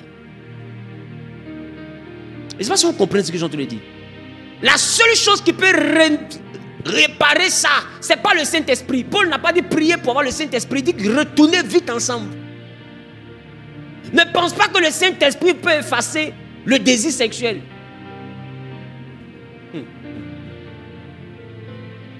Le désir d'intimité, le Saint-Esprit ne va pas effacer ça. Donc il faut marcher avec quelqu'un que tu peux combler. Parce que celui qui te comble, c'est celui que tu aimeras. Celle qui te comble, c'est elle que tu aimeras. Il n'y a pas magie dedans. Dis avec moi la désillusion. C'est pourquoi comme solution, moi je dis qu'il faut parler. C'est ce que j'appelais briser le tabou. En tout cas, ce sujet-là ne doit pas être un tabou dans ta maison. Non, je ne parle pas. Il faut dire, mon ami, voici. Voilà. Parce que ce que tu fais là, c'est Adam connut Ève. Oh ça là, ça fait que Ève brûle. Pour éteindre le feu de Ève, voilà la direction que tu dois prendre. Ça n'existe pas ça. Il faut parler. Mais tu es là comme bobo. Dieu n'a qu'à lui parler. Le pauvre aussi, enfant des gens. Il est en train de souffrir dans ta vie. Il touche ici, ça passe pas. Il touche là-bas, ça passe pas. Elle fait comme ça. Il pense qu'elle lui dit. Elle lui dit pas. Mais ça, c'est ton problème. Il faut garder. Je ne sais pas si quelqu'un comprend ce qu'il dit.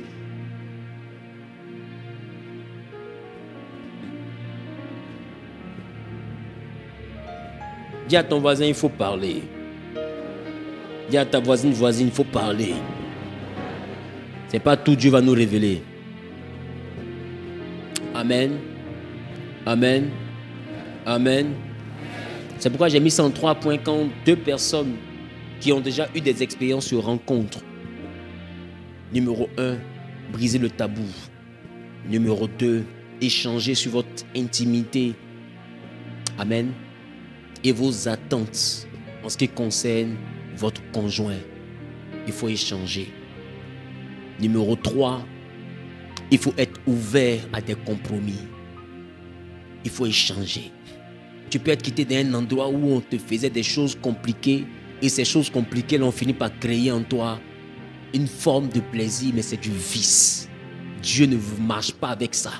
Si lui dit fais pas ça, trouver un compromis. Parce que quand on parle du lit conjugal, que le lit conjugal soit exempt de toute souillure, ça ne parle pas seulement d'adultère ou bien de ramener quelqu'un dans le lit. Ça parle souvent aussi de faire des choses dans le lit que Dieu n'autorise pas.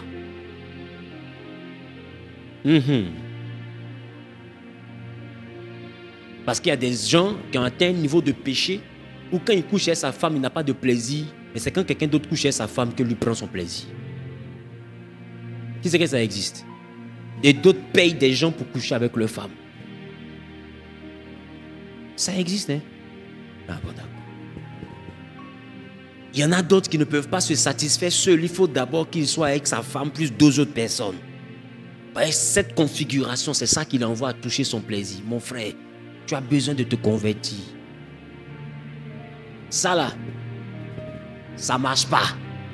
C'est pourquoi il dit qu'il faut trouver des compromis. Ce n'est pas des choses qui sont faisables. Quand on parle de briser le tabou, on parle de trouver des compromis sur ce qui est faisable. Ce qui n'est pas faisable, ne le faites pas. Même au nom de l'amour. Donc, plus tard, on va parler de la souillure du lit conjugal. Je ne sais pas si je parle à quelqu'un. Ah non, tu ne m'as pas dit amen. C'est pourquoi il dit briser le tabou. Non, moi là, voilà. Ah, Joe, tu sais que ça là. Je crois que c'est à la mode. Mais Dieu n'est pas dans ça là. Moi-même là, j'adhère pas à ça. Donc allons sur cette base-là. Voici, faisons ça. On fera ça. Tu es d'accord? Je suis d'accord. Tu es d'accord? Je suis d'accord. On y va. 2 personnes marchent-elles ensemble sans être convenues d'avance. Toi, tu ne crois pas à la deuxième sim. Tu ne lui as pas dit. Il ne t'a pas dit. Vous êtes mariés. Il prend le téléphone, appel direct. Et puis après, non, j'ai fait appel deuxième sim. Non, il cherche sim 2. Mon ami, moi, ça ne marche pas, moi. Mais il fallait me dire, tu vois, il commence à se fâcher. Pourquoi? Parce qu'il pensait que toi, tu aimais ça. Qui commence ce que je suis en train de dire? Maintenant, tu arrives, tu es une femme, tu ne veux pas donner la deuxième sim. Lui, dans le monde là-bas, lui, il mange deuxième sim. Sa femme ne lui donne pas deuxième sim. C'est pas un problème qu'elle a. Briser le tabou. Maintenant, ce qui va t'expliquer là, c'est juste ça vous marchez. Si vous rentrez dans le foyer qui dit non, deuxième sim, mon ami, on ne sait pas dire ça. Je t'ai dit, il faut tout dire. Tu as tout dit. Tu n'as pas dit ça. Donc, la causerie, la discussion ne peut pas tourner autour de ce que tu n'as pas dit dès le commencement. Qui commence ce que je suis en train de dire? C'est pourquoi je dis briser le tabou. Parce qu'aujourd'hui, là, les gens ont des tabous, mais ils n'ont pas de réserve. Je reprends. C'est-à-dire quand il y a tabou, là, il y a des choses qu'ils n'arrivent pas à dire de leur bouche, mais leur vie n'ont pas de réserve. C'est-à-dire que dans leur vie, là, ils vivent à l'extrême. Mais c'est leur bouche seulement qui a honte. Sinon, leur corps n'a pas honte. Qui a compris ce que j'ai dit? Leur bouche ont honte. Il y a des choses qu'ils ont peur de prononcer, mais leur corps n'a pas honte de faire certaines choses. Donc, il faut être capable de dire à quelqu'un, voici. Parce que le mariage, ce n'est pas une obligation. Tu n'es pas obligé de te marier à telle personne. Si tu te maries à quelqu'un, il faut être sûr que la chaussure est à ta pointure. Parce que ce n'est pas pour la nuit. Pour la nuit, tu peux dormir avec une prostituée, mais est-ce que tu peux vivre avec une prostituée? Pour la nuit, tu peux dormir avec quelqu'un qui passe son temps dans les bars, mais est-ce que tu as envie de marier quelqu'un qui dort dans les bars? Mais pour la nuit, ça peut ne pas te déranger. Mais pour ta vie, ça va te déranger. Qui comprend ce que je suis en train de dire? Non, la nuitée est différente de ta vie. Quand vous avez des expériences bizarres avant, il faut en parler dès le début. Il ne faut pas faire comme si vous devez quitter au ciel. Sinon, ça va vous rattraper sur la terre. Vous allez vous rappeler que vous êtes des terriens. Je parle à quelqu'un. Donc, 3e point, il faut trouver des compromis. Il faut parler comme 2 adultes. Il ne faut pas avoir honte de dire des choses qui ne te font pas honte en réalité. Je ne sais pas si je parle à quelqu'un. Ne cherche pas à avoir une belle image. Présente-toi tel que tu es. C'est ce qu'on appelle Adam et Ève étaient tous deux nus. Parlez-vous franchement. Parce que d'autres se sont mentis jusqu'à ce que dans lune de miel, il a su que la femme là, ils ont coupé ses seins. Oh, elle était malade. Elle n'a pas dit. Ce qu'elle a, c'est prothèse. Tellement ils ont caché. Maintenant, lune de miel, le frère, il a convoité la soeur jusqu'à... Il enlève habit comme ça, voilà, caoutchouc comme ça, bah. Elle enlève, même pour lui, là, même là, ça a bien poussé. Pour elle, là, c'est plat. C'est le médecin, il a tout coupé, quand il a essuyé comme ça, c'est lisse. Le frère est brisé dans son élan.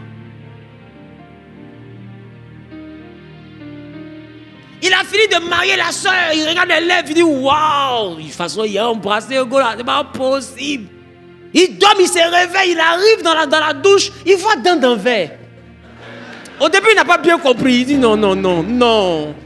Comme dans les films là, pas ça.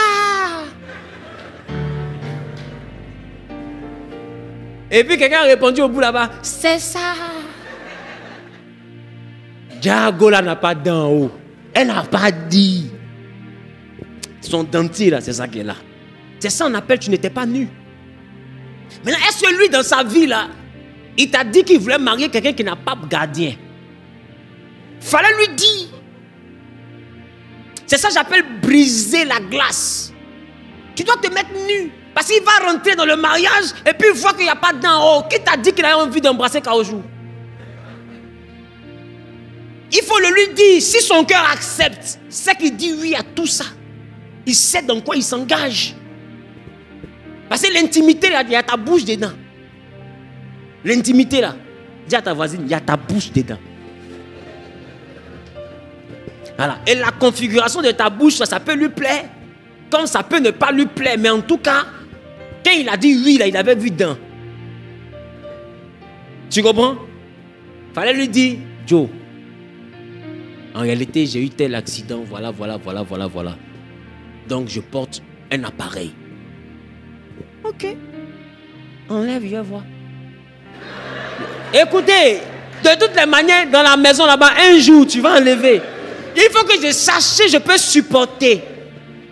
Donc, il prend des comprimés d'abord des AVC qu'il met à côté de lui. Enlève, je vais voir. Et tu enlèves. Vu de côté. Il dit non. Souris.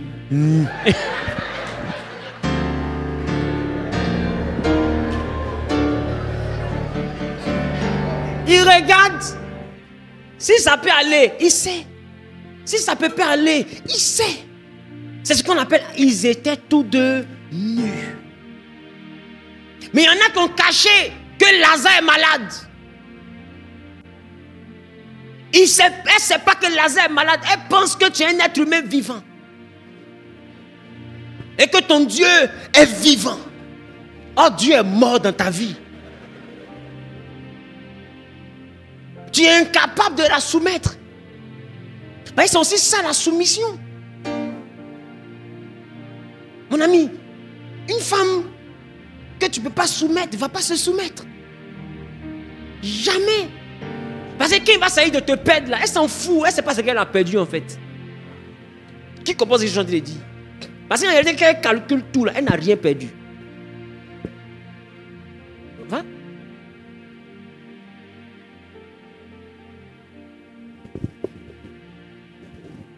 Je ne sais pas si je parle à quelqu'un. C'est pourquoi je dis, vous devez vous parler.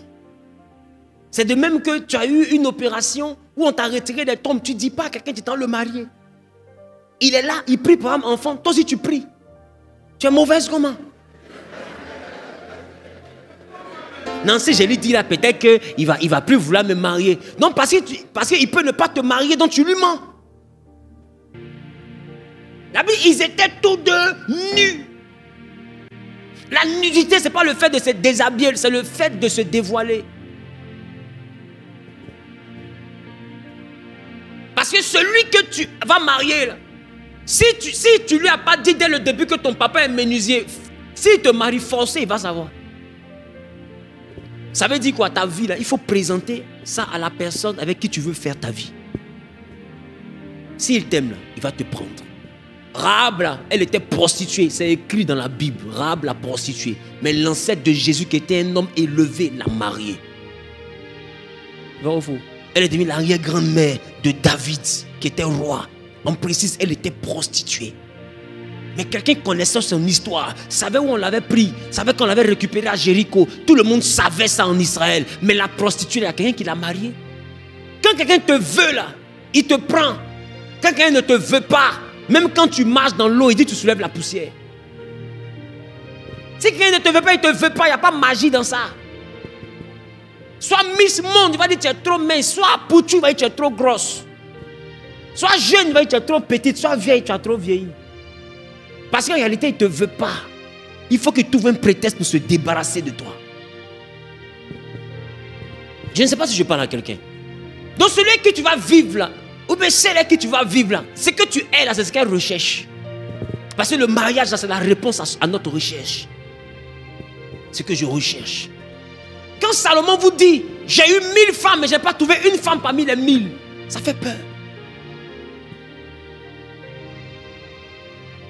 Et il dit, celui qui trouve une femme a trouvé le bonheur. Il dit une seule. Oh, il y a 1000. Va comprendre. Va comprendre. Ne plaisantons pas avec l'intimité.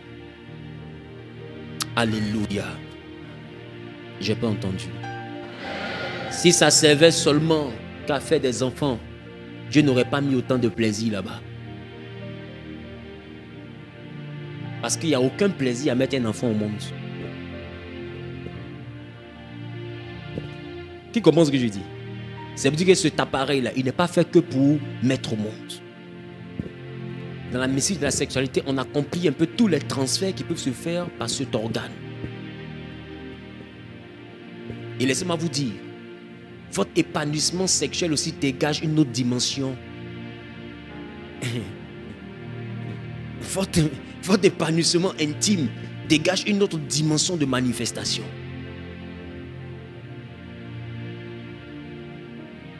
C'est pourquoi une maison où monsieur n'arrive pas à la terre promise, madame n'arrive pas à la terre promise, le ciel va se fermer.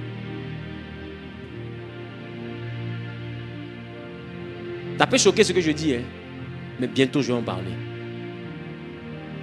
Quand le ciel se ferme, ça ne veut pas dire que vous êtes maudit, ça veut dire qu'il y a des choses qui vont commencer à se durcir. Parce que laissez-moi vous dire, le plaisir comble le désir. Et le désir se manifeste dans le cœur. Il te donnera ce que ton cœur désire. Et là où se trouve le cœur, se trouve le trésor. Il y a un lien entre le plaisir, le désir, le cœur et le trésor.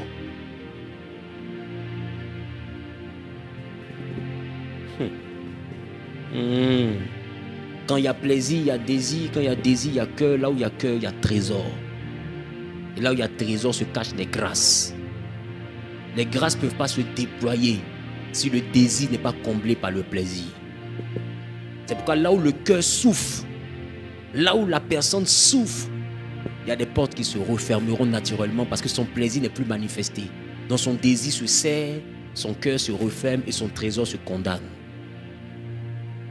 Il y a un lien entre le plaisir, le désir, le cœur et le trésor. Donc toi qui viens et tu es Adam connu Ève dans ton mariage, tu n'as rien compris. Voilà pourquoi tes affaires sont bloquées. Amen. Amen. Je veux qu'on puisse prier parce que il y a une vie que tu vis là qui pendant que je t'entends de prêcher a commencé à te faire peur. Parce que écoute, ça ne va pas contribuer à ton équilibre le jour où tu vas te marier. Ce que tu vis là ne va pas contribuer à ton équilibre. Et puis laisse-moi te dire, si tu t'habitues à la masturbation dans ton célibat, ton homme ne pourra pas te combler. Parce qu'il va faire tout ce qu'il a envie de faire. Quand il va finir, tu vas chercher à te masturber. Je ne sais pas si quelqu'un comprend ce que je suis en train de dire. Parce que ton corps va enregistrer le haut niveau du plaisir. Et si tu n'arrives pas à te combler d'une autre chose que de la masturbation, quand ton homme va finir, là, tu vas donner l'impression que tu as comblé. Quand il va aller au travail, tu vas te masturber. Pourquoi? Parce que c'est là-bas que se trouve ton plaisir. Et Satan va te tenir par ça. Et des esprits vont rentrer dans ta vie à cause de cela. Ça, je veux parler aux femmes et aux hommes qui ont tous les moyens possibles de masturbation dans leur maison. Tu es en train de jouer avec tes grâces. Tu es en train d'inviter des esprits dans ton intimité et dans ton trésor. Tu es en train d'inviter le déséquilibre dans ton futur mariage. Parce que le niveau de plaisir que tu vas avoir avec ta masturbation, parce que toi tu connais ton corps, c'est pas sûr que ton mari ou ta femme t'envoie à ce niveau-là. Parce que lui ne connaît pas ton corps. Et tu ne vas pas lui dire aussi comment ton corps fonctionne, donc il va se retrouver à faire ce qu'il peut et ça ne va jamais correspondre à ce que tu veux. Et tu seras frustré. Tu vas te remasturber jusqu'à finir par tromper ton mari ou tromper ta femme. Et je ne pense pas que ce soit pour ça que tu veux te marier. Peut-être que tu n'y voyais pas de danger, mais il y a un réel danger dans ce que tu es en train de faire. On va se tenir debout, nous allons prier. On va se tenir debout et nous allons prier. Tout ce que Dieu fait pour sa gloire. Tout ce que Dieu fait pour sa gloire. La vie qu'il m'a donnée pour sa gloire. Je ne me glorifierai qu'en Jésus, oh, car la vie qu'il m'a donnée, c'est pour sa gloire. Hier dans les ténèbres, aujourd'hui dans son admirable lumière. Hier égaré, aujourd'hui sur le chemin. Hier mort, quoique vivant. Aujourd'hui sa vision coule en moi. Jésus, oh, oh. Je ne me glorifierai qu'en toi. Jésus, oh, oh. Désormais je ferai tout pour ta gloire. Tout pour ta gloire. Tout pour ta gloire. Tout pour ta gloire. Tout pour ta gloire. Ma vie pour ta gloire. Mais bien pour ta gloire. Ma famille pour ta gloire. Oh Jésus, oh, mon ministère pour ta gloire. Jésus, oh, Jésus, oh, oh, oh, oh, oh, oh, oh. Jésus, oh, Jésus, oh, oh, oh, oh, oh, oh. Tu vas élever la voix, tu vas dire à Dieu que le Saint-Esprit vienne restaurer ton corps et ton âme. Parce que quand le psaume a dit, il me conduit près des eaux paisibles, il restaure mon âme, c'est parce que nos âmes enregistrent des choses. Si Dieu ne restaure pas ton âme, c'est ton âme qui va te créer le problème demain. Parce que ton âme va rechercher quelque chose qu'elle a connu, que ton présent ne peut pas t'offrir. Et ça va créer la confusion. C'est-à-dire que tu seras en train de vivre avec une femme ou avec un homme, mais ton cœur sera sur quelqu'un d'autre quelque part. Ou bien dans ta vie passée quelque part. Tu seras en train de partir à la terre promise Canaan, mais ton cœur sera lié à quelque chose que tu as connu en Égypte. Donc tu es libre, mais avec le cœur en captivité.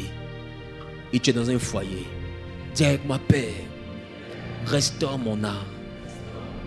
Restaure mon âme. Donne-moi la capacité de me sanctifier. Je ne suis pas vierge, mais je peux me sanctifier. Restaure mon âme. Donne-moi la capacité de me mettre à part, de purifier mon corps, de sanctifier mon intimité, de sanctifier mon corps, afin que ma maison soit équilibrée, afin que ma maison soit stable. Élève avant, commence à parler à Dieu. Élève avant, commence à parler à Dieu. Demande à Dieu de restaurer ton âme. De restaurer ton âme. De restaurer ton âme. Jésus, oh, oh, oh, oh, oh, oh. Jésus, oh, oh, oh, oh, oh, oh. Jésus, oh, Jésus, oh, oh, Jésus, oh, oh, oh, oh, oh. Jésus, oh, Jésus, oh, oh, oh, oh, oh, oh. Tout pour ta gloire, tout pour ta gloire. Tout pour ta gloire, tout pour ta gloire. Alléluia. Dis amen bien. On va prier pour ce deuxième sujet. On va prier pour que Dieu nous enlève la fausse timidité. Tu sais, la fausse timidité, c'est elle qui donne une fausse communication. Et je te dis, je suis timide, ça j'ai pas envie de dire, ça j'ai pas envie de dire parce que j'ai honte de dire. Et tu finiras par entrer dans un foyer où tu vas vivre dans la frustration. Et beaucoup de femmes sont frustrées dans les foyers. Beaucoup d'hommes sont frustrés dans les foyers, vivent dans une sorte d'amertume. Quand il regarde son mari, son cœur est serré. Quand il regarde sa femme, son cœur est serré, mais il ne peut pas dire parce qu'il a une timidité superficielle. Qui comprend ce que je dis? Donc, c'est une fausse timidité, mais ce qu'il n'arrive pas à dire à son mari, ou ce qu'elle ne peut pas dire à son mari, ou ce qu'il ne peut pas dire à sa femme, deux fois, les deux arrivent à dire ça à leurs amis. Il y a quelqu'un à qui tu arrives à dire. Donc là-bas, tu sors de ta timidité, mais avec la personne avec qui il y a le problème, celui-là même que tu as marié, là, tu n'arrives pas à dire ce qui ne va pas. Et ça vous crée des palabres inutiles, des problèmes de communication, des incompréhensions. Vous allez chercher c'est quoi le problème, vous ne trouverez pas. Parce que le problème est caché derrière une force timidité. Tu ne peux pas briser le tabou si tu as toujours cette force timidité. Tu veux montrer que tu es une bonne, trop bonne personne. Tu n'es pas l'ange Gabriel. Et ça aussi, il faut le reconnaître. Il faut oser dire à ton mari ou à ta femme que tu n'es pas l'ange Gabriel. Voici la vie que tu as eue, voici ce que tu aimes. Même si tu ne dis pas le détail de toute ta vie, mais aie au moins le courage de dire ce que tu aimes. Au moins ça. Parce que c'est ce qui va permettre à la personne de te faire vivre le vrai bonheur. Sinon tu seras frustré. Dis avec moi, Père, libère-moi de la fausse timidité. Donne-moi la capacité de communiquer sincèrement avec mon fiancé ou avec mon épouse. Père, donne-moi la capacité d'avoir une communication franche et sincère.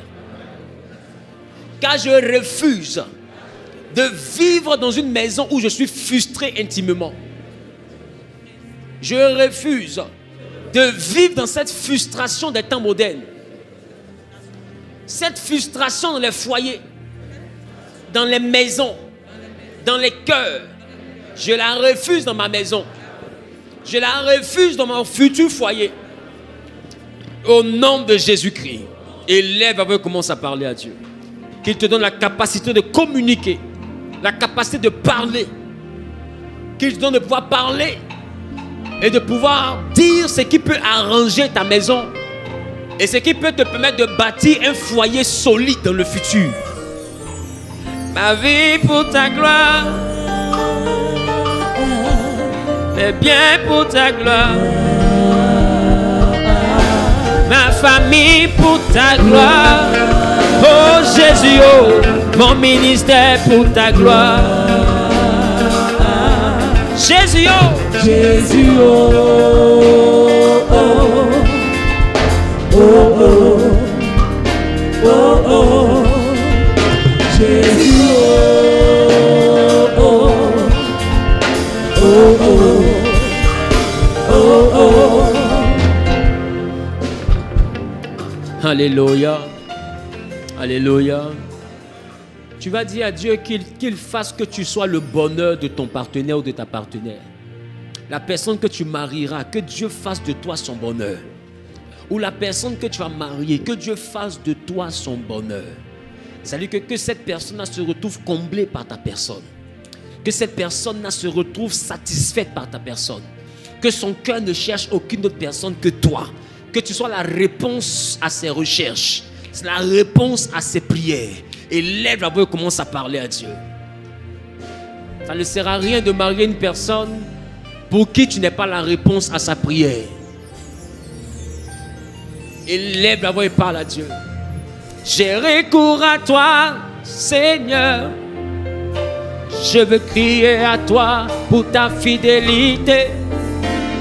Tu as reconnu ma détresse. Parle à Dieu, parle à Dieu. Parle à Dieu, parle à Dieu, parle à Dieu, parle à Dieu, parle à Dieu.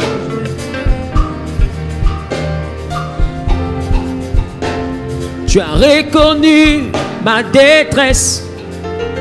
Tu m'as remis sur pied. Et tu m'as montré la liberté. Je ne finirai point de te glorifier. Dans ton palais, je proclamerai Yahweh, tout pour ta gloire. Tout pour ta gloire. Tout pour ta gloire. Tout pour ta gloire. Tout pour ta gloire. Tout pour ta gloire. Ma vie pour sa gloire. Mais bien pour sa gloire.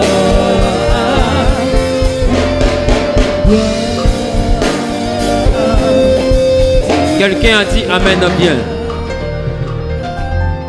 Tu vas dire à Dieu Que le Saint-Esprit vienne chasser de ton cœur et de ton âme tout ce que le diable a semé dans ton passé ou bien dans ton couple, comme frustration ou bien dans ton passé, comme expérience qui est censée nuire. Parce que Satan, c'est un grand programmateur.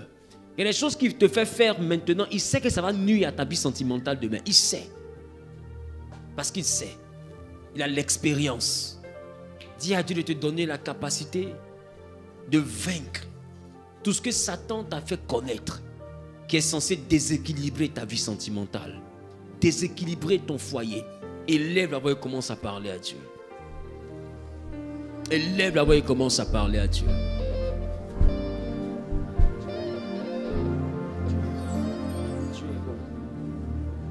Dieu est bon, alléluia.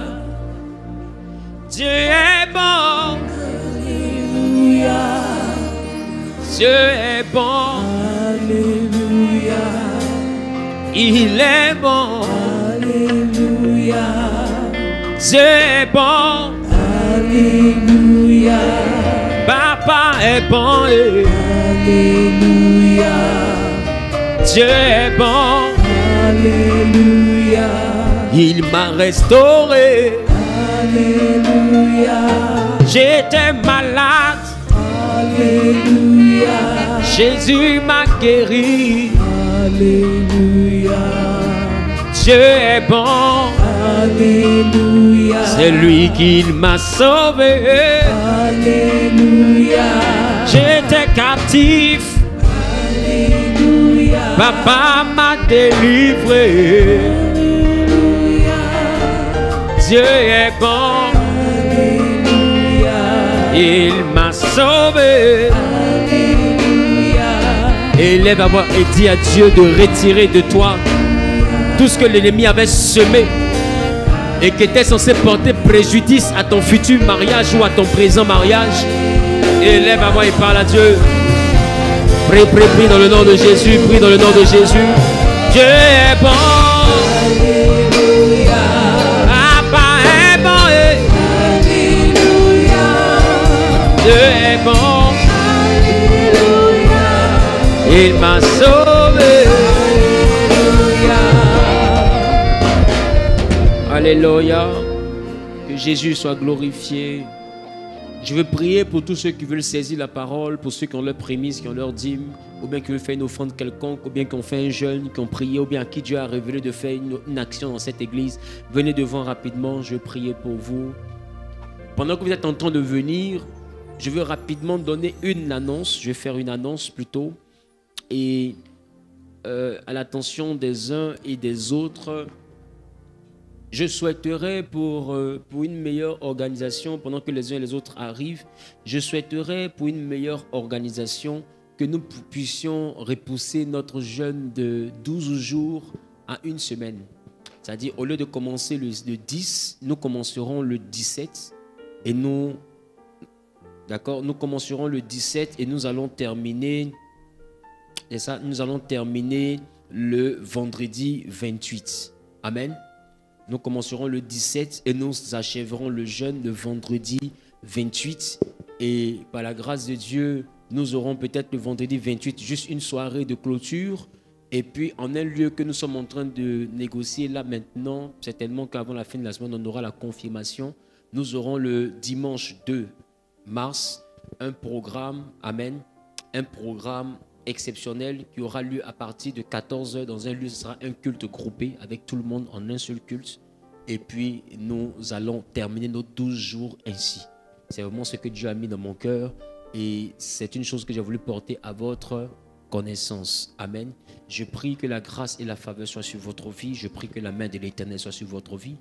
Que l'Éternel bénisse vos dîmes, vos offrandes, vos prémices. Qu'il bénisse l'œuvre de vos mains. Qu'il vous donne de pouvoir prospérer, qu'il bénisse vos actions de grâce, qu'il bénisse vos offrandes pour vous connecter à la parole de Dieu, qu'il bénisse votre foi au nom suprême de Jésus, qu'il bénisse votre obéissance à sa parole et qu'il vous donne de pouvoir vivre la plénitude positive du message que j'ai prêché. Et quiconque entend le son de ma voix désormais est béni. Quiconque peut entendre le son de ma voix est restauré. Je prie que le Saint-Esprit vienne achever ce que nous avons commencé aujourd'hui, qui vienne reprogrammer ton âme, qui vienne restaurer ton âme, qui vienne te donner une configuration qui te donnera la stabilité dans ta maison, qui te donnera la stabilité dans ta vie sentimentale, qui te permettra de pouvoir être comblé dans le mariage que Dieu te donnera ou dans le mariage dans lequel tu es déjà. Que la grâce et la main de l'Éternel soient sur ta vie et que tout ce que Satan a semé dans ta vie ou dans la vie de ton ou de ta conjointe qui apporte le déséquilibre, qui apporte la destruction, qui apporte la frustration soit arraché, consumé par le feu du Saint-Esprit. Au nom suprême de Jésus-Christ de Nazareth, j'ai prié. Quelqu'un a dit Amen, Pierre.